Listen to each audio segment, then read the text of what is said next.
The Lib Dems have said they want to extend paid parental leave so that fathers can have more time off with their newborn children. But when they were in government with the Conservatives, they gave fathers the chance to share parental leave with mothers, although take-up was very low because families said they just couldn't afford to do it. Former Lib Dem Minister Jo Swinson joins us now from Glasgow. Good morning to you, Jo. Thanks for getting up early to speak to us this morning. So tell us a little bit about this policy that you're suggesting this morning. Good morning.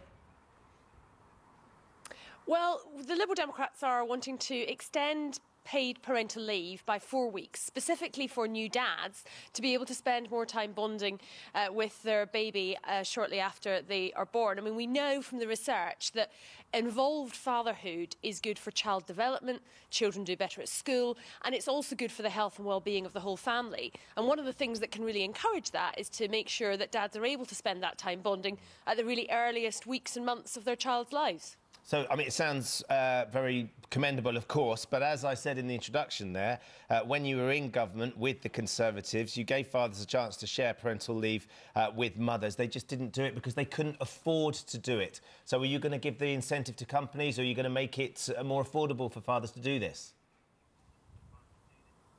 Well, first of all, thousands of men have been taking shared parental leave. So for a policy that's only 2 years old in terms of its implementation, I think that's already getting off to a really good start. But clearly there's a range of barriers that still exist, and one of those is financial. And so we encourage companies to enhance parental pay for fathers in the same way that many recognise it's in their interests to do already for mothers. And also we have these cultural barriers, and that's also one of the things that this policy will help to address by making it really clear that there is this dedicated block of leave specifically for dads, because fathers play a vitally important role, and too often that has been overlooked, and it's been assumed that actually parenting is all about mothers and that fathers are some kind of add-on. Actually, the role that dads play is absolutely vital. Of course it is. You say thousands have taken it up, but that's out of millions and millions, isn't it? So research from My Family Care and the Women's Business Council said that 4 in 10 companies surveyed had not had a single father take SPL. There's research also done which says it could be as low as 1% who've taken it up. I know you've got research that says it's more like 7%. It's still tiny, and it doesn't really answer the question that they might well want to do it for all the reasons you say, but they can't afford to.